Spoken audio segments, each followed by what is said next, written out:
Praise the lord. ಕರ್ತನ ನಾಮಕ್ಕೆ ಸ್ತೋತ್ರ ಉಂಟಾಗಲ್ಪಡಲಿ. ಪ್ರೀತಿಯುಳ್ಳ ದೇವ ಜನರೇ, ಯೇಸು ಕ್ರಿಸ್ತನ ಹೆಸರಿನಲ್ಲಿ ನಾನು ನಿಮ್ಮನ್ನು ವಂದಿಸುತ್ತೇನೆ. ಕೀರ್ತನೆಗಳು 91ನೇ ಅಧ್ಯಾಯ 3ನೇ ವಚನದಲ್ಲಿ ವಾಕ್ಯ ಈ ರೀತಿಯಾಗಿ ಬರೆಯಲ್ಪಟ್ಟಿದೆ. ನಿನ್ನನ್ನು ಬೇಟೆಗಾರನ ಬಲೆಯಿಂದಲೂ ಮರಣಕರ ವ್ಯಾಧಿಯಿಂದಲೂ ತಪ್ಪಿಸುವವನು ಆತನೇ ಎಂದು ವಚನ ಬರೆಯಲ್ಪಟ್ಟಿದೆ. ಅಂದರೆ ಪ್ರೀತಿಯುಳ್ಳ ದೇವ ಜನರೇ, ನಮ್ಮ ಕರ್ತನು ನಮ್ಮನ್ನು ಏನು ಮಾಡುವವನಾಗಿದ್ದಾನೆ? ಸೈತಾನನು ಕೊಂಡು ಬರುವಂತಹ ಎಲ್ಲ ಬೇಟೆಗಾರನ ಬಲೆಗಳಿಂದ ಕರ್ತನು ನಮ್ಮನ್ನು ತಪ್ಪಿಸುವವನಾಗಿದ್ದಾನೆ. ನಾವು ನಡೆದು ಹೋಗುವಂತಹ ಮಾರ್ಗಗಳಲ್ಲಿ, ಬರುವಂತಹ ಮಾರ್ಗಗಳಲ್ಲಿ ಸೈತಾನನು ನಮಗೆ ವಿರೋಧವಾಗಿ ಅನೇಕ ಒಂದು ಬಲೆಗಳನ್ನು ಮಾಡುವವನಾಗಿದ್ದಾನೆ, ಹೆಣೆದುಕೊಂಡು ಬರುವವನಾಗಿದ್ದಾನೆ. ಅಷ್ಟು ಮಾತ್ರವಲ್ಲ, ಆತನು ನಮ್ಮ ಮೇಲೆ ಆ ಬಲೆಗಳನ್ನು ಹಾಕುವವನಾಗಿದ್ದಾನೆ.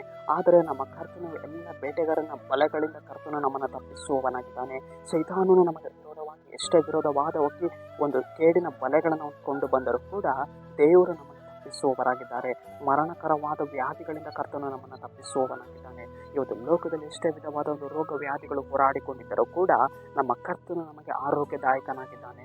ಯೆಹೋವ ರಾಫ, ಆತನು ನಮಗೆ ಸುಖಪಡಿಸುವಂತಹ ದೇವರಾಗಿದ್ದಾರೆ. ಪ್ರೀತಿಯುಳ್ಳ ದೇವ ಜನರೇ, ನಮ್ಮ ಕರ್ತನು ನಮ್ಮ ಜೀವಿತಗಳಲ್ಲಿ ಕ್ರಿಯೆ ಮಾಡುವವನಾಗಿದ್ದಾನೆ. ನಮ್ಮ ಕರ್ತನು ನಮ್ಮ ಜೀವಿತಗಳಲ್ಲಿ ದೊಡ್ಡ ಕಾರ್ಯಗಳನ್ನು ಮಾಡುವವನಾಗಿದ್ದಾನೆ.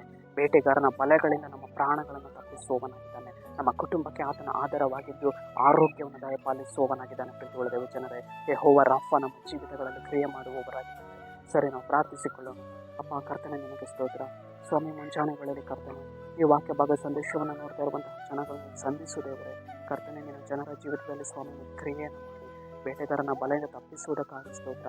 ಮರಣಕರ ವ್ಯಾಧಿಯಿಂದ ತಪ್ಪಿಸುವುದಕ್ಕಾಗಿ ಸ್ತೋತ್ರ ಅಪ್ಪ. ನಜರೇತಿನ ಯೇಸುವಿನ ನಾಮದಲ್ಲಿ ತಂದೆ, ಆಮೆನ್.